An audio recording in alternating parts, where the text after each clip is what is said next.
Good morning and thank you for coming. There's lots of room at the front if you don't all want to sit at the back, although I understand entirely after last night if you do.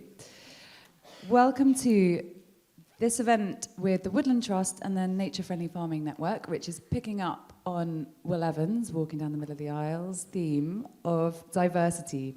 But in our context, looking at the power of diversity in landscape, but we hope in a way that's going to be optimistic and visionary for the future. So what we think landscape diversity will look like in 2015. My name is Sarah Langford. I'm a writer.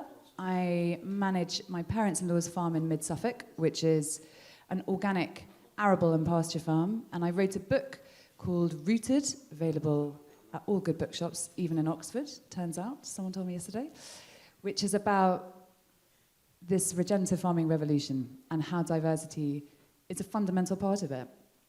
And I think I'm going to go down the line. Some of the people in front of you will need no introduction, but I will make them do it anyway. There's there's two microphones. So I'll hand over first to John Pawsey, Sam Bowman, Claire Whittle, and I think you're no longer CEO of the CEO of the Nature Friendly Farming Network, Martin Lyons, just to give us a little bit about your farm, and then I'm going to make them all give an inspiring Friday morning speech about their vision for the future of landscape diversity in 2050. John. I'm John Pawsey. I've literally just arrived, and I met my bank manager walking down the street to come to this conference. So I've been slightly thrown into a bit of a quandary after this autumn as well. Anyway, we're going to have a little chat about cash flow later on. So I'm John Pawsey. I'm a mixed organic farmer from Suffolk. We converted our farm to organic production in 1999. I've nearly been farming organically before, longer than I farmed conventionally, which was before that. I was the chemical alley of Suffolk. I was basis registered. I did all the spraying, and then I had a sort of road to Damascus moment at the end of the 1990s. Sam. Sam Beaumont from Cumbria. So I farm at Galborough Hall Farm with my wife and two children. As you can tell by my accent, I'm not from Cumbria originally. I actually come from the M4 corridor, Swindon area. And I met my wife when I was working as an engineer. We moved back up to her family farm, which is 385 acres. We've got 70 head of beef shorthorn cattle. We've got some cooney pigs and some fell ponies, and we sell all our beef direct. We had a massive change in direction, basically. After we first moved, we found it very, very difficult to sort of establish ourselves as a viable business economically. We struggled ecologically with a lot of the things we were doing. We were using quite a lot of fertilizer, quite a lot of feed, chemicals. And basically, after coming to the Oxford Real Farming Conference about 5 years ago and talking to people like Pasture for Life and a lady called Caroline Grindrod who works for Wilderculture, we transitioned and we have completely changed what we're doing now, which I can expand on perhaps in more detail later. Thank you. Claire Whittle. Do you have to press? You don't have to press that button. No. Are you just pressing it? Hi everyone. My name's Claire Whittle. I'm a farm vet, also go by Dr. Do-Whittle, which my dad was very proud of. So I work, at the moment I work 3 days in clinical practice at a big practice up in the northwest. There's 14 vets, incredible team, and I love it. But then on the other couple of days I get to be my alter ego, which is the regenerative vet. And so what I try and do now is offer basically a holistic consultancy service to farmers who are transitioning across to more agroecological practices or want to understand the root cause of a problem on their farm, various things. But yeah, similar to Sam and to John, I had a bit of an aha moment a few years ago after a client of mine recommended reading Wilding by Isabella Tree. And in that book, I read that not only did we have dung beetles in the UK that I didn't know about, but also that the products that I was prescribing as a vet were really detrimental to them, so had all these horrendous impacts that I was completely unaware of. And when I went to look for more information, it just wasn't there. I was never taught at university. None of the other vets knew about it. So we set up a an online resource called Dung Beetles for Farmers, which does exactly what it says on the tin and hopefully offers relatively pragmatic and evidence-based information to land and livestock managers about conserving dung beetles. So, and yeah, if you told me that a little insect that crawls through poo would change the course of my entire life, I wouldn't have believed you, so, but here we are.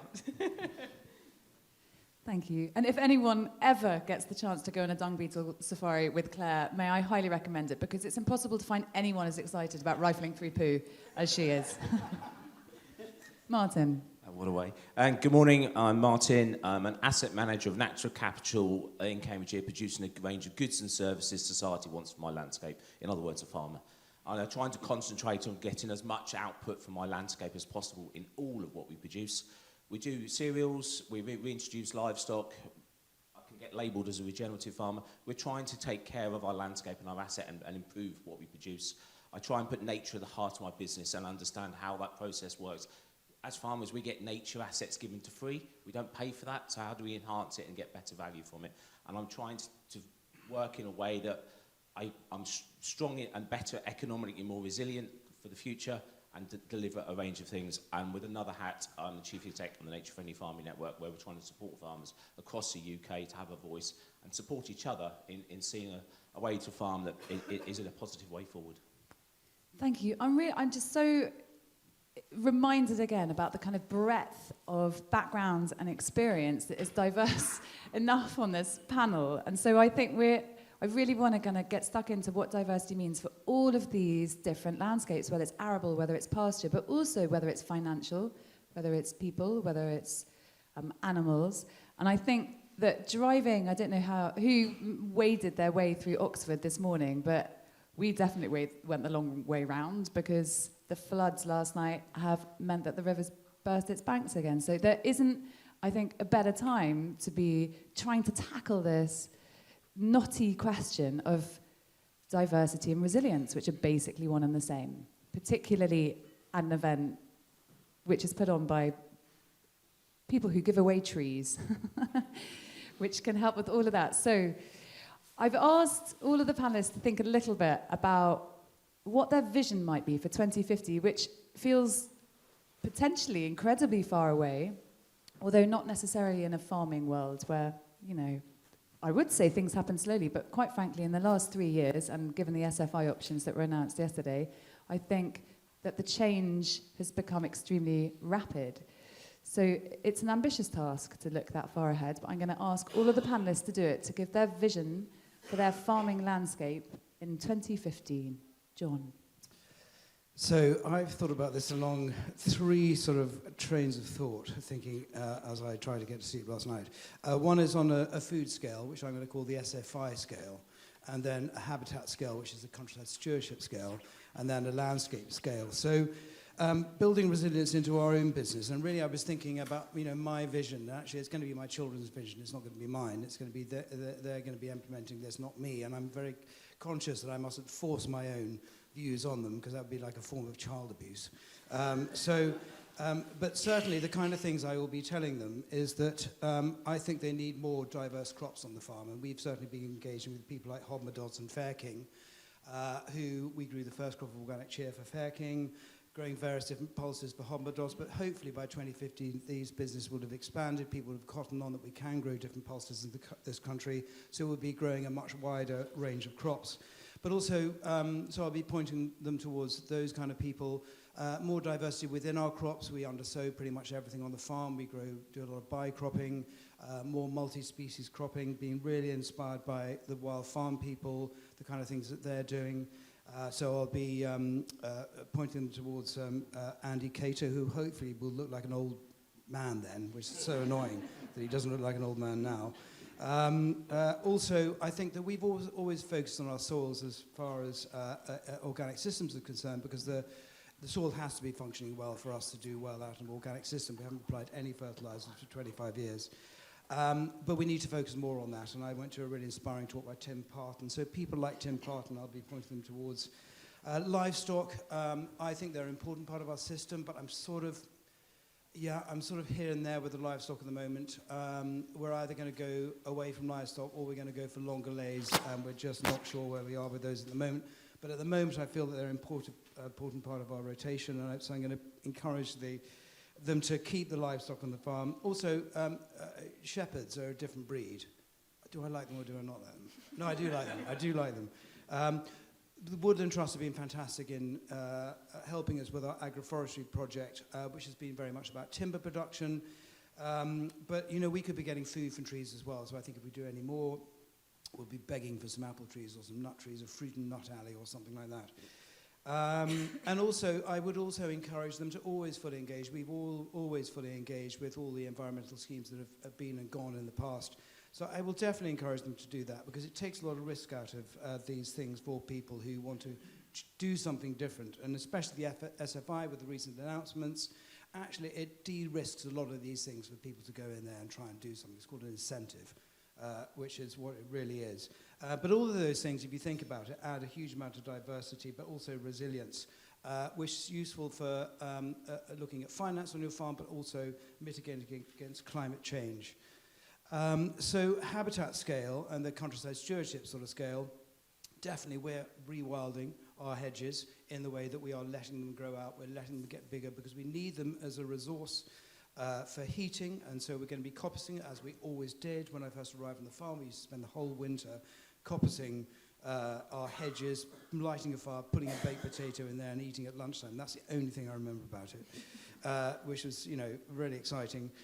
Rediscovering and creating ponds, digging out our old former ponds that were filled in, but discovering new ponds, valuing the history of ponds on our farm. If you think about it from being cart ponds to being, sources of water for horses to go and drink in, to swell their wagon wheels, note the hay wain, then steam engines, and then, I hate to say this, but we used to take water out of ponds to fill our sprayers. Not allowed to do that anymore, and I don't do it anymore, but we did. But they were also, by default, a natural nucleus for nature on our farms, and we need to value them. Love scrub.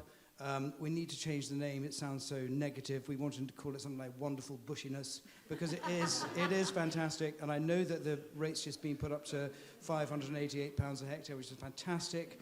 I think it's not enough money. It's such a valuable habitat, and we'll go into that hopefully later on.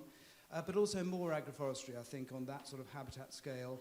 But maybe for more timber coppice, ramaerial woodchip. Ian Tolhurst yesterday talking about putting that back on the fields. All that proper fungi from woodlands is essential. And also wildflower meadows. And actually, all the things I've just listed are not taking anything out of food production, but that one is. It's the only one I've listed that is. But we've lost 97% since the 1930s, and we need to do something about that. So landscape scale, I think we're probably going to talk about that a bit later on, so I'm going to leave that. But what I would say about a landscape scale approach, as far as we're concerned in our Wool Towns cluster, is we don't want any more islands of unconnected habitat. Before you move on, John, can I just ask you a bit about climate crops? Because you've mentioned chia. I've had some of your chia. It's delicious. I feed it to my kids. What kind of things do you think we will be growing in 2015 that will be climate resilient? And you've mentioned bicropping. I didn't know this. I read this the other day. France, because it is so much more dramatically, it's the parts of southern France that are having real-time desertification. About 14% of their crops are down to bicrops, but it's still quite unusual in the UK, but you've been doing it for a bit. So what are we going to be growing in 2050? God, if I knew that, I would be doing it now. I think a lot of it, probably would be perennial stuff. If you think about, the alleys that we've got with our existing agroforestry system, it's no different to vineyards or olive groves or those lovely ilex oaks, which the pigs graze under in Spain, make the Iberico ham, which we obviously won't call it that. We'll call it Suffolk Iberico ham or something. But probably, I think the whole farm will be put down to bananas. Very good. Sam. Okay, so I guess I should just not clear my water. No, I haven't. It's fine. So I thought about this quite a lot, about what I wanted our farm to be like in 2050. And I kind of got to the point where I just basically want somebody to be there that's happy in 2050, which sounds kind of simple, but actually I see a lot of farms that are not happy, and a lot of I see farms that are a bit dilapidated and kind of have a sort of negative vibe about them. But in order to get to that point, I think there's a lot of kind of discussion that's needed between, family members normally. We sat down as a family with Claire's parents, and we discussed, it took about sort of 3 days really to define what our context was, which is kind of like our vision for our business. And we looked at everything from the kind of economic side, from the resources that we had on the farm, so the physical infrastructure, the kind of water supply, the fields, whether we had buildings or not, a tractor, that type of thing. But then also our skills and interests, and also the fact, we've got children, we've got young children. We wanted to be able to kind of fit our farming system around all of that. So in 2050, I just really hope that somebody is there and that they're thinking about all these things too, producing food, selling food direct to people. I think that all of that has been kind of missing really from some of our agriculture in the last 50 years. And in terms of the landscape, I just hope that the landscape needs to support that type of diverse farming. And for our context, where we are in the Lake District, that's going to mean healthy habitats like heather moorland, peatland, wood pasture, ancient woodland, and species-rich grassland. And so, I just really hope that we still have all of those like vital habitats in place in 2050. To give you some perhaps examples about how we've changed our management, we decided not to dive straight into stewardship, but we actually started making changes before that. So, for example, we stopped we stopped housing the cattle. We were having lots of problems with bad feet and kind of I was just not enjoying kind of mucking out cattle twice a day, and so we started moving to just letting grass grow longer, so that we could outwinter in Cumbria, which is, it's very wet. We get about 2 meters of rain. But right now the cattle are up in the wood pasture that with the help of the Woodland Trust, we've started to plant more trees. We're seeing much more natural regen up there too. And they thrive under in this sort of system, in this sort of environment, and the wind and the rain, it doesn't really seem to bother them, and they're much healthier and happier animals for that system.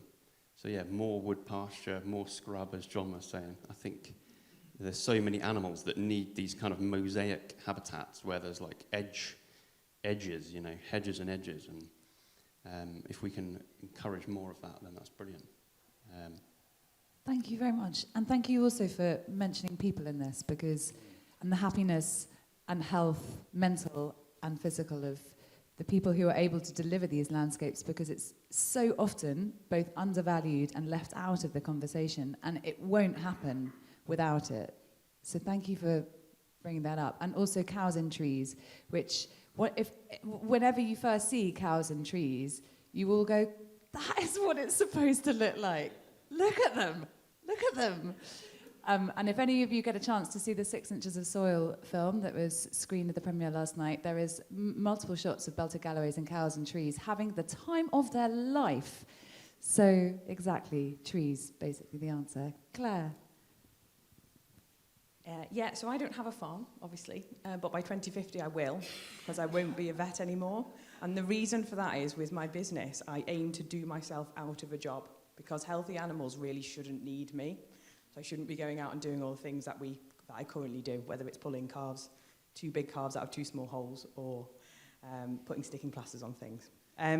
But I just wanted to give you a scenario of what I think the future could look like and what I hope it will look like. And the other day I watched a future Met Office weather forecast for July 2050. I don't know if anyone's watched those. They're scary, but it is also hot, like proper hot. So plausible weather conditions based on climate projections under a high emissions scenario see temperatures above 35 degrees C for 2 weeks in a row from Southampton to Birmingham, reaching highs of 43 in central southern UK with little notable rainfall. Now, I'm probably going to be all right because I've got a natural tan, but John, Ow. So, sorry, mate. So there's... As of last night, is that right? So there's two types of livestock farms that are performing in this weather. The first are those with high inputs, fully housed herds of cattle, poultry and pigs, although the resilience of these is being tested as power cables sagging in the heat and the unprecedented increase in electricity to cool our homes and offices cause a number of power outages, and the huge fans that are used to keep animals cool fail regularly. Once we reach ambient temperatures of around 25 degrees C and over, our animals start to suffer, and heat stress in livestock is at a record high. Importing feed has become riskier as countries that are hotter than ours undergo crop failures, again on a record scale due to the heat and water scarcity, and the risk to human life from working in these conditions force people off the land. Less crops, less likely to export. Back at home, livestock feed intakes have fallen anywhere from 20 to 50% as we reach 35 degrees and over. Production drops, their fertility is affected, their ability to fight disease is reduced, and heifers born to heat-stressed dams have lower milk yield potential and an impaired ability to reproduce. That's a fact. The cost of production far outweigh the price paid for milk and meat, as wobbling fossil fuel industries, in the face of increasing world population size, raises the cost of artificial fertilizers beyond the reach of most farmers. But there is another system that's performing well, better, even perhaps, a system that in 2024 began to see profit, not yield, as its context. Farmers that saw landscape design as important as housing design. They began planting trees on a huge scale, creating a patchwork of dense canopy, all linked by these tall, bushy hedgerows that act as deep shade and shelter for their livestock, as well as fodder. The lichens licked away from the branches, providing the richest source of iodine, cobalt from willow, the tannin from the leaves and barks, reducing parasites' ability to reproduce in the gut, the worms that have thrived in the warmer conditions we now see on a daily basis. Farmers that saw the benefits of diverse herbal lays and ancient wildflower meadows in their farming system, their huge roots able to penetrate into the soil to access water and minerals from deep below the surface, and improving their soil structure for years to come. Allowing the water, when it does eventually arrive, to flow in and not off their fields, reducing the inevitable flooding and topsoil loss we see downriver. The benefits of this diversity of forage species in their livestock, improving rumen resilience, a cow's ability to eat the rainbow. From a welfare perspective, more able to express natural behaviour, the ability to choose, and how we take that for granted. The uplift in biodiversity from putting up bird boxes, allowing areas of wild, messy corners to proliferate. Pied and spotted flycatcher showed up. Swallows, a single one of which can consume up to 1,000 flies per day, reducing the need for chemical products.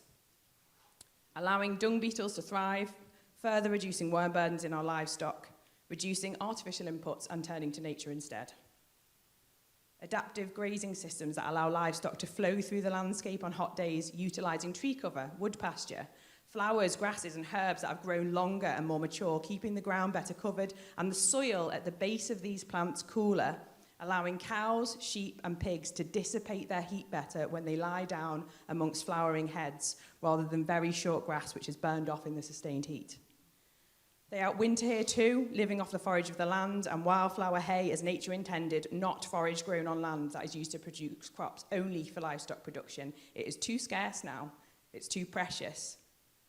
Diverse stacked enterprises of beef, sheep, pork, leather, wool, milk, chicken and eggs across arable farms provide resilience in a changing economic climate. Their manure acts as a fertiliser for crops, the armour provided by cover crops over the winter to soil health, feeding underground livestock, our livestock and ultimately us. Diversity is key to business success in 2050. Change is key and is happening whether we want it or not. Look at this weather. It's on us to adapt, all of us, and the time is now. Amen to that.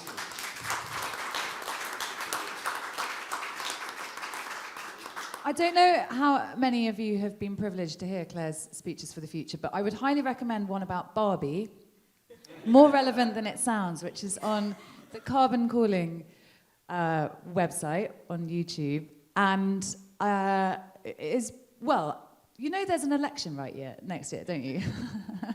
Just in case you fancy running for it.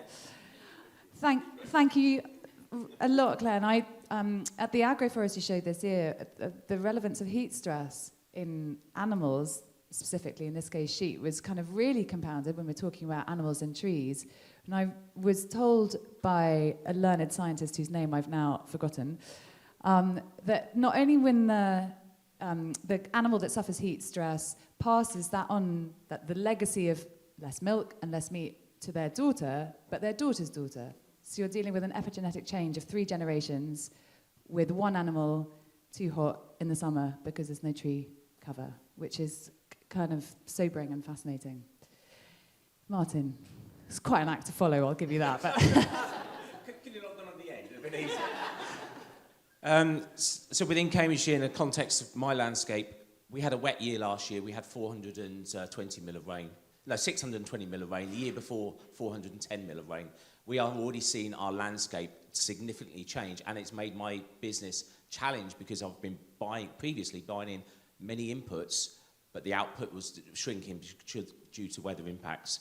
So our vision, my vision for our farm and our landscape, hopefully my son, my daughter, looks like my son at the moment, will be managing it, but we'll have a community more engaged with it because we're trying to stack enterprises. We already brought someone in with some sheep. We've got someone with bees. I want to connect our produce and our landscape to our community and make sure they understand that their taxes that are paying me to do public goods is seen, but also the food that I'm producing is valued, and that connection. We're already doing 10 to 12% for habitat.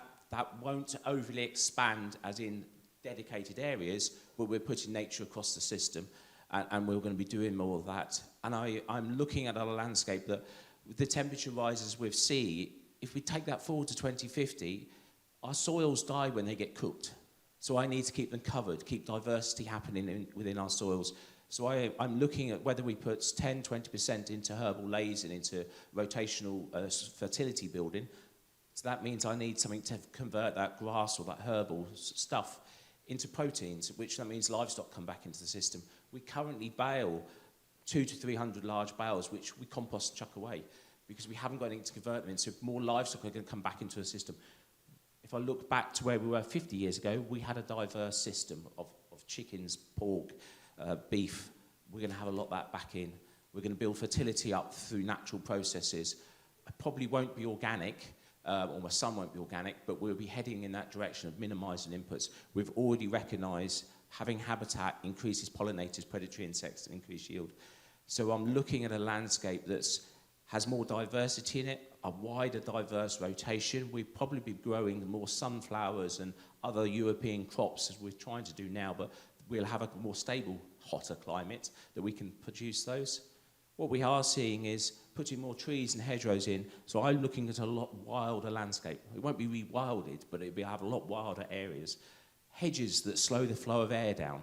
In the summers, that flow of air dries my soils out. If I can have more hedges and trees connecting that landscape up, we'll slow that down, slow the moisture loss, but when it does rain, I want to store more water on my landscape, because that, when it does flow, when it does come, we need to hold it for as long as possible. So we may be putting more dams in dikes, slowing that flow, holding it back onto the farm for as long as possible. So actually we'll have more people, more community, more produce, but I think for my son or for the family that's going to be managing it, it's going to be a lot more complicated for them. We had a very simple farming system 10 years ago. We grew some crops, we knew exactly what we were going to treat it with, crack on. And having all these complexity that's going on, that means we need more people to understand and work that system, because it's a lot more to get your head around. But what I really see is a landscape that thrives, that delivers everything we need, and I get rewarded for all those things, that de-risks my business, delivers solutions, deliver product, deliver nature, climate mitigation stuff. Farmers, and if we manage that landscape in a way that's positive and really think about how we get there, those trees we plant now will be just about being ready in 2050. It's about 4 rotations away in my cropping system to 2050. It's not that far. So we need to start making the action really starting to happen now and have that vision to say, where do we want our landscapes at 2050, and build it now so it's ready for the impact that's coming, and make sure my farming business is resilient and deliver those things. So that's where I see that's coming. Well, that's teed me up beautifully for my next question, which is the how, which is always the knotty bit. It's to an extent relatively easy to have a fantasy about the future, and it's extent relatively easy to say everything that's wrong with the present, and it's really hard to work out the knotty question of how you get there, how you fund it, what you plant, the practicalities of it. But I mean, Martin, you said it, whatever the how is, by the time you're 4 rotations away, the time is now to start implementing it. So, John, maybe I can start asking you about the how of getting to a landscape that not only is a vision, but as all of you have made patently clear, an absolute necessity if we're going to be farming by 2050. How do we get there? And what kind of peaks and troughs have you found in the 2 decades that you've been massively changing the management of your farm? I suppose the thing that's become evident to me is that it doesn't matter what we do on our own farm, whether we change our farm around to a more nature-friendly farming sort of way of farming, is that unless everybody else is doing it around you, then it comes to very little. I mean, we're not like, we're 1,500 acres, we're a reasonable sized farm, but we're not, Holcombe Estate, which is 26,000 acres. If they have a change of policy on any environmental issue, they can make a massive change. We can't. That's just why it's very important to look into forming clusters, which is what we did. I suppose the road, one of the many roads to Damascus. It's a does everyone know what a farming cluster is? Fine. Just have to check that because I've gone very far down that road before and everyone's gone, I know. I looked around the road, I immediately knew you all did. So, yes, I completely lost my train of thought now. Anyway, sorry. So what I realised, though, we have a triple SI woodland in the middle of our farm, and it's called Alpheton Wood. And during COVID, and we probably shouldn't have done this, but anyway, I'm going to tell you anyway, as Alice and I spent a week camping in Alpheton Wood. And so every single morning we got up at different times, went to bed at different times, and we just gave ourselves the task of really getting underneath the skin of what we had in that triple SI ancient woodland. And it was amazing. Just the incredible populations of everything. We just couldn't name them all. We tried, went around with books, apps, you name it. What was really evident to me was when we then went out into the fields, and there was a beautiful crop of spelt, and the sun was out, and it was looking lovely. Couldn't see any weeds in it, or I pretended I couldn't see any weeds in it. And but actually, it was dead, and we haven't sprayed any insecticides for sort of 25 years. I say dead.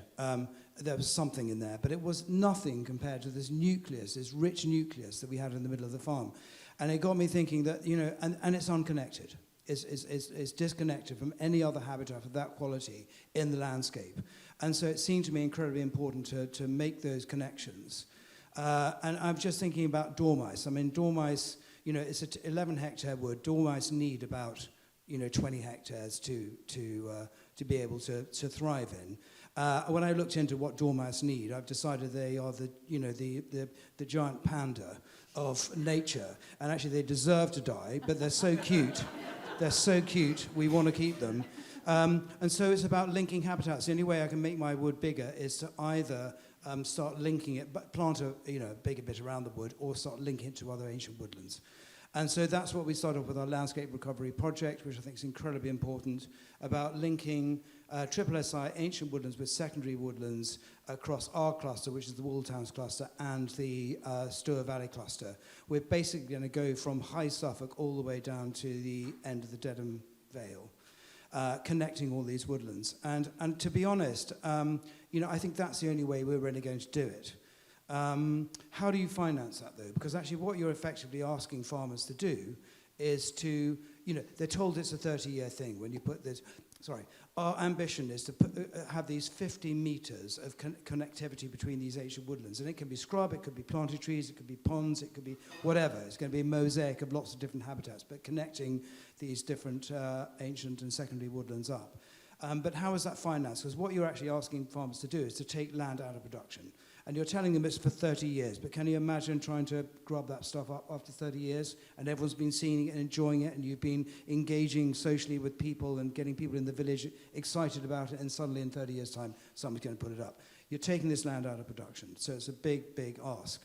And so how is that going to be financed? And I was trying to think of a model. Actually, what has tempted me to take land out of production, and you're probably all going to throw your hands up in horror, but when part of the farm's in the middle of a disused airfield, and we've been offered to put a solar park on there, it's a perfect site, nobody can see it, it's a disused airfield, they took all the topsoil off in 1944, 3 to 4, and they're going to pay me £1,000 an acre, £2,500 a hectare to put a solar farm on that bit of land, which is not great for food production. And so that's tempting. And so I'm thinking, actually, that that's the kind of level of blended funding I think that we're going to need to get to take land out of production for good. Okay? So that's blended because it's never going to come all from, it's not all about DEFRA and Natural England. And there are all these different things with the green finance, with carbon credits, with biodiversity net gain, engaging with local businesses, engaging with NGOs. I mean, we've engaged with the Suffolk Wildlife Trust and the Woodland Trust, but our day-to-day farming stuff is really down with the Suffolk Wildlife Trust. And wouldn't it be a great story, actually, we teamed up with all these lovely people, and actually, rather than us beating each other over the head, saying you're not doing something and you don't understand us, that kind of dialogue, actually it's a joint venture and a joint vision. And a joint vision will bring in more finance. I don't know what it is yet, so I'm sorry I haven't answered the question, because it's a developing market, it will be there, but if we want to make a change, I would suggest the level that I talked about is the kind of thing we should be looking at. Thank you so much. And you are more invested or involved in this diversity of finance than some I know, partly through the Will Towns cluster, but also through the Landscape Recovery Project. You presumably, I realise this is a leading question, as we used to call in our old job, but presumably you have confidence in that then, because I know that there is some scepticism about how this is going to work, but you are entering these deals, so presumably you are confident that they are going to work. I am confident they're going to work. I mean, funnily enough, I'm becoming a massive fan of ChatGPT or whatever it's called, and I just ask it loads of questions, and it's really amusing what it comes back with. But incentive, I mean, it's sustainable farming incentive. When we've been incentivized, actually, what's going to happen? Is it all going to dry up? Are the benefits from the sustainable farming incentive actually going to fund farmers to carry on farming in a nature-friendly way and still be profitable? I don't know. So I always think that there will be a need for land managers, farmers, to be incentivized to do other stuff other than farming. So I'm a cup half full person. I just can't believe that actually we can't do it on our own. It's something that doesn't necessarily, well, I was going to have to say that, but I mean, at the end of the day, I mean, is delivering massive goods in terms of climate change. And so, yes, I think we're going to be fine. Really shit answer. But really, it's the only one we want to hear, isn't it, really? Thank you. Sam, can you talk to us about kind of how you get there in terms of diversity of pasture? Like what, because you've told us a little bit about radically changing what you've done out of necessity. What kind of stuff has that meant in terms of pasture? You've told us a bit about trees, but... Well, I think the thing that we did that cost literally nothing, really, at all, was just to start letting the grass grow longer. You know, when we drove down here a few days ago, just everywhere, it's just bare. There's like hardly any grass anywhere, and it doesn't have to be like that. I mean, as soon as you start allowing the grassland to like express itself and to actually, for the plants to actually go through a full regenerative cycle and go to seed, and then to recover properly, you start to see an increase in diversity of plants. So when we started, it was like a golf course, really, our farm. It was, very short green grass, looked very tidy, in inverted commas. We had about 3 plants per square metre in terms of diversity. But now, after sort of 3 or 4 years of adaptive multi-paddock grazing, long rest periods, we're up to about 8 species per square metre, and that's through no seeding, no nothing. So no ploughing or reseeding or anything. It's just long rest periods. and that is just helping across the board. It's helping the animals to become healthier. It's helping the roots to get deeper. We've stopped topping. We don't go around topping down stalky things that the cattle haven't eaten, and we start to see that as a benefit. So, for example, I saw a spider's web between two dried out bits of old dock, and then I started to question: are they actually weeds if they're fulfilling a function? That there's actually a natural pest control function for dock, perhaps. It's just once you start making these changes, you start seeing these little benefits, and it gets really exciting, and then it's quite addictive. I find. For example, last year we saw we started seeing more dung beetles just generally across the board. I've got to do this because Claire's going to love this. And we saw on the legs of the dung beetles these mites sort of that ride around. You'll know about this. They'll ride around on the legs of the dung beetles, and they eat the larvae of the flies that bother the cattle. So again, it's just so exciting when you start seeing the ecosystem kind of recover from years and years of overuse of chemicals. And so we have just stopped all chemical. We do not use fertilizer anymore. We don't use any routine treatments. And all of that is saving us money, and it is meaning that our bottom line is better. So I think no matter your size, your farm size, there's changes that you can make, like immediately, that are actually better for nature and better for your business without any support from anyone. So I'm going to slightly disagree with John there. And I think even if you've got 10 hectares, you can make a difference. So, yeah. Thank you. I mean, Claire, the cold turkey option, I've done it, John's done it, Sam's gone near it. It's quite brutal. What do you recommend in terms of animal resilience, animal diversity, that people can do now to try and, without the kind of cold, brutal shock of going cold turkey? What do you think? Yeah, I suppose one of the questions I get asked a lot from the dung beetle perspective is what you can do with regards to worming cattle or sheep, or mainly cattle and sheep is what I deal with. And I think, going cold turkey is an interesting one. What we'd often say with wormers, Bruce Thompson, who's a dairy farmer in Ireland, says as little as possible, but as much as is necessary. Now, we do need to use these products, and whether or not you give a crap about a dung beetle or not, excuse the pun, everyone should be more worried about wormer resistance. So we're seeing it on, it's a massive scale in sheep farms. It's also becoming more of a problem in cattle as well. So actually thinking about using things like fecal egg counts, using diagnostics basically in our livestock a lot more, and using them regularly and working with your vets on those kind of things. That's a really basic thing. I mean, these products haven't been around for very long. White wormers came in the 1960s. We had resistance to them 24 later. We have resistance to orange wormers after 8 years of introduction. Nature's basically cleverer than us, and anything we introduce, it will work it out, it'll figure it out, and it'll come around it again. Doesn't take very long. So we farm without these products, basically. We farmed here for thousands of years. We use grazing management in order to be able to not have to use, they're easy, aren't they? You can pick a product off a shelf, pick a bottle up, and pour it on. And also, what does that mean in terms of the resilience of our herds and flocks? And I'm not suggesting in any way that anyone leaves an animal that has worms to die, but if you're treating those animals, should they be retained or should they be gone, basically? Should we be culling them out of our herds and flocks? They would have died, they wouldn't have been there, and the chances are the ones that would have survived, they would be the future of our flocks and herds.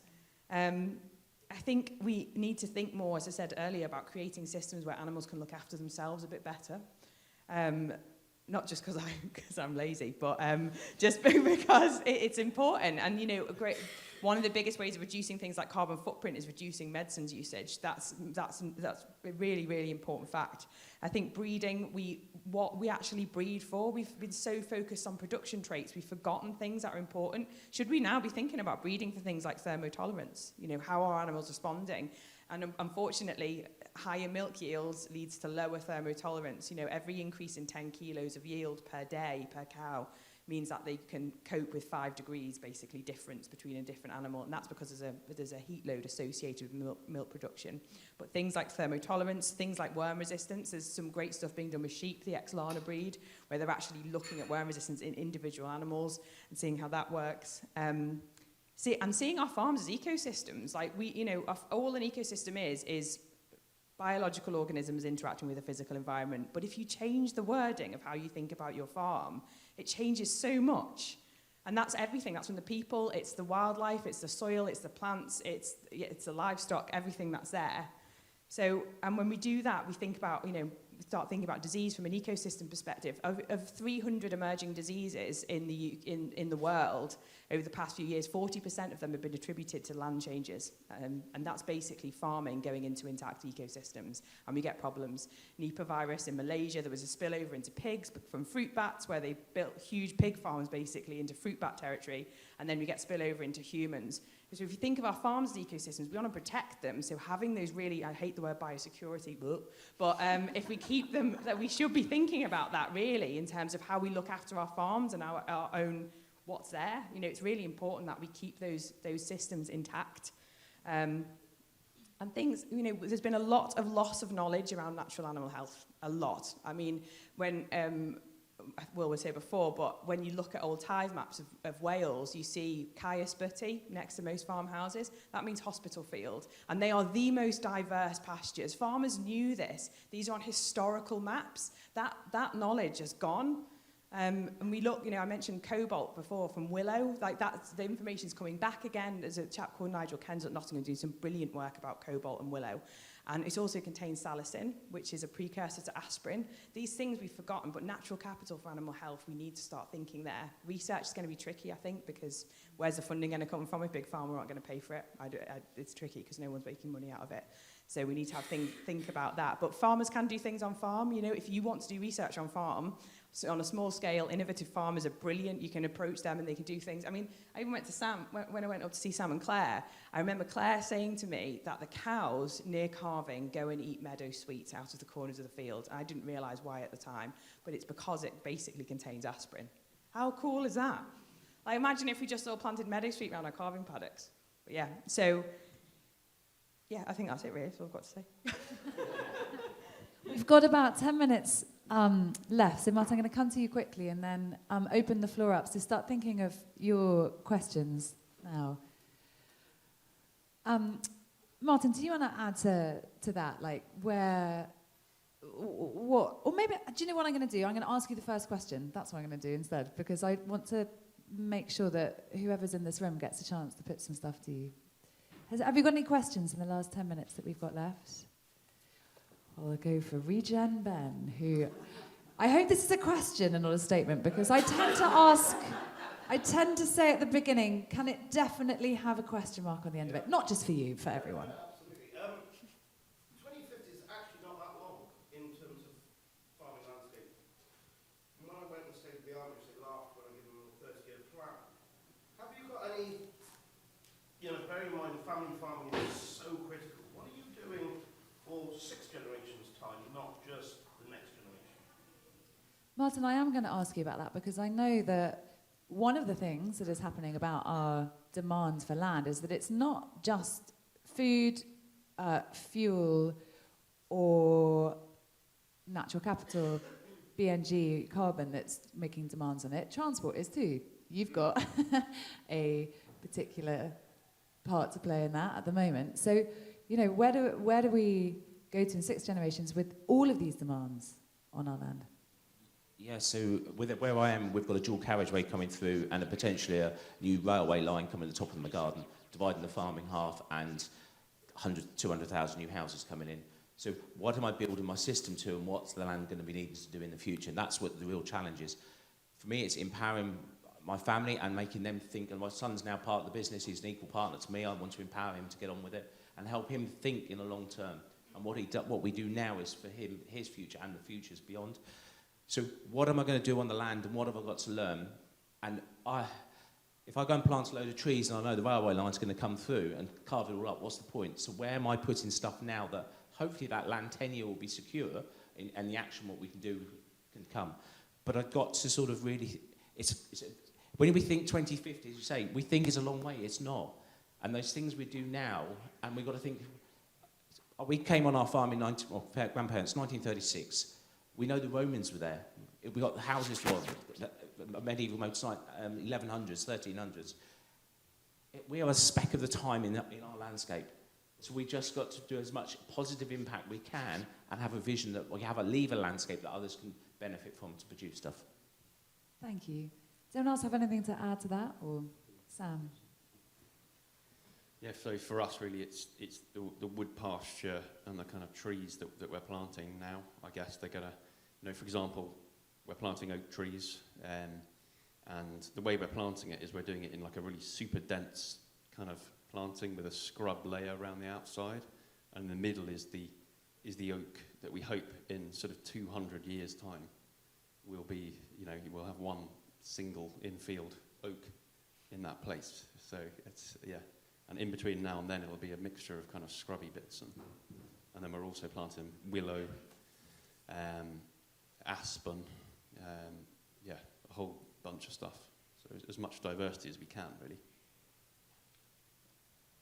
I mean, the only thing I would say is that we understand what we need to deliver for public goods as land managers at the moment. So the question I would ask is actually what public goods are we going to need to deliver in 6 generations' time? And we don't know that. And we have and always have been a reactive industry, and I don't see that changing. And that's good, that we're going to be morphed into whatever we need to deliver for public goods. And obviously climate change is going to be a big driver. Can I just add to the end of that a little oak story, which I have seen on our own farm? We took some J-planted oaks and added them to a fairly new hedge along with multiple other trees. They are now about 4 foot taller than every other tree that's gone into that hedge because they came from a field that was near the mother oak. And somebody told me that's because we've got a decent mycelium network underneath, the mother oak is sending their babies extra nutrients and extra water, which sort of felt completely fantastical. And so I looked down this hedge and you can see an oak that is a year younger than every other tree, miles above it. So to get that 60, to get it going quicker, I mean, that is a surefire way of doing it. Questions? Yes. John, you mentioned the incentive part of SFI, and bring it back a few generations from where Ben was. But more immediately, do you think that it genuinely incentivises farmers who perhaps aren't as forward-thinking as you are? I genuinely think it does. And I think actually the rates that they're offering are, I think, they're getting there with an extra 10% across, in general across the board. I think is going to be very attractive. I mean, certainly with our system, we can tick every single one of those SFI boxes. But our system isn't for everyone. But to answer your question, yes, I think that, I don't know about any of the other farmers in the room think, but I think the rates are pretty punchy, personally. So it is an incentive, yeah. Martin, do you have anything to that?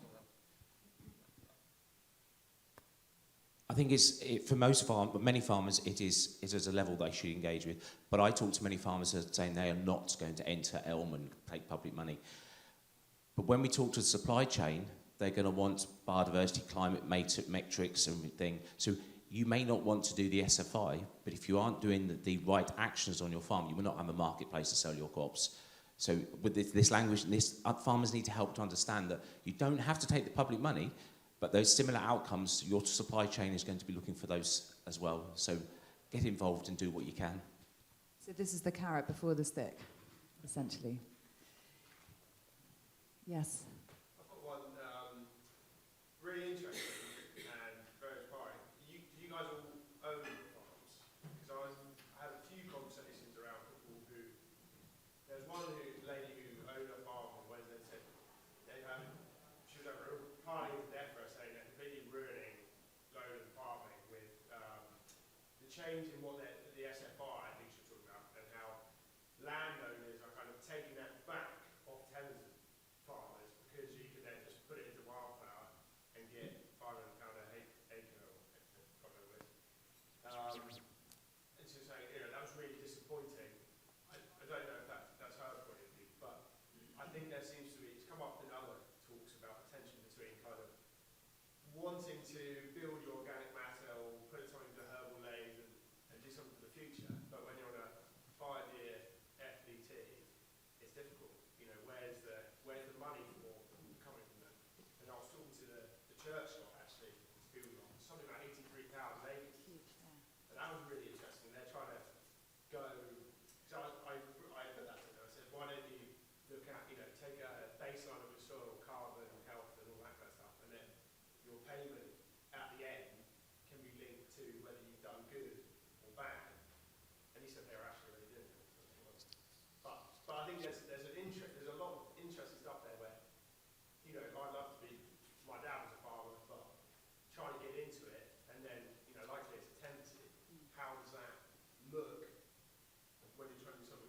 completely key, particularly because I think the statistics are that a third of farmers are on tenancies of tenants, so it's a massive part to play. And the Rock Review obviously addressed that, and I certainly heard I haven't looked at the detail, I bet Martin has, about how they're going to factor in tenants better on the SFI. I do think there is something which I think is coming up with a review, which is this absolute elephant in the room that no one's talking about in terms of landowners doing what you've just said, which is to take land out of food production and put it into wildflowers, which I was on a farm in the Cotswolds, Sam Phillips' farm. His neighbour's done his entire farm down and gone sailing. And I have a friend who's a tax QC who says no one is talking about the inheritance tax implications of that. You're taking your land out of agricultural production. You're getting a lot of money for it. The Inland Revenue is not going to give you that money twice. I know that there's a review, I think, coming out about that soon, but it's definitely something that landowners need to be much more alive to if their kids are going to suddenly wake up and think, we've got to sell the farm because Dad put it into wildflowers. Martin. So I won't tell you, we own a little bit, we rent quite a bit, and we contract farm a lot. We've seen what's coming, and I've gone from a contract farm arrangement, FBTs, to share farm agreements, because within that farm landscape, some of it's food production, but also we're going to get paid to put habitat in. And if I look at the balance sheets for each piece of the field, I've got unproductive areas that I can get more money doing habitat. And as the farmer, as the contractor, I want income to be sharing the income, so I'm not removed as the contractor out and they just dump the whole farm into thing. So we've had to change our business model to make it work. And what we're doing, we're seeing with an SFI, they're making some of it in a short-term stuff, so you can chop and change. And if you set into the agreement that you're going to do it and you get removed, that doesn't interrupt you as the tenant. You're going to get paid for the action you do in the time you're there, because you haven't got that long control over it as an owner. But we need to do the actions, and the landlords, and certainly I talked to the Church Commission, I've had a lot of their tenants on the farm. A lot of the institutional landowners are now looking at how do they get the best from their resource and help their tenants do that. And they're going to have to change the rental model. We're taking away that area-based payment, that 230 odd quid a hectare. That's got to come off the rents. Because if we're not going to, there's that money's coming out the system, and then we're getting paid as farmers to do the action that cost us money. It's not all profit. It is about doing the right thing. So the tenancies and the costings are going to have to change over the next couple of years. And they need to do it quickly, because the tenancies that are in there, overrated price, is going to... You're buggered. Well, this is being recorded, so I hope someone sent it to the National Trust, because that would be a good outcome. We've got time for one more question at the back. I'm a regular reader of South East Farmer, and they have a veterinary section in there every sort of month. There was a great article that they wrote last summer about impacts on productivity through heat stress and all that, some of the statistics that you said there. But then in terms of the solutions, all they talked about was building design, better ventilation, and I was looking down, where is the mention of trees? Nothing there at all. So all of you have spoken really well, but there's a huge other sort of population of land managers, land influencers out there. How do we convince them to take the next step? Claire, you've got a minute. So I'm going to ask you this question. Do you think that system, that way of farming, is going to be plausible, given what we've seen already about massive energy spikes, the demands upon energy for our homes, our businesses, our cars, and so on? Do you think that way of farming has got a future model? No. There we are. The answer. There we go. And just to touch on, from a farming perspective, I don't have a farm. And so if I was going to have a farm, I would farm it the way that these guys do, from a financial perspective, from starting up, from all of those things, from the reduced inputs, etc. It just makes perfect sense to do that, tenanted or not. Thank you very much for being a very engaged audience, and I'm sorry that we had to wrap up, but they are about, I've heard trolleys outside, so they're about to open the session. But there will be a stand by the Woodland Trust as you leave. Help yourself to a free tree. I hear there's a variety of them. On your seats, you will find some more information about other projects that the Woodland Trust are doing, as well as a tree guy leaflet and a leaflet from the Nature Friendly Farming Network. And this session is being recorded, so you can share it amongst all your friends. Thank you very much.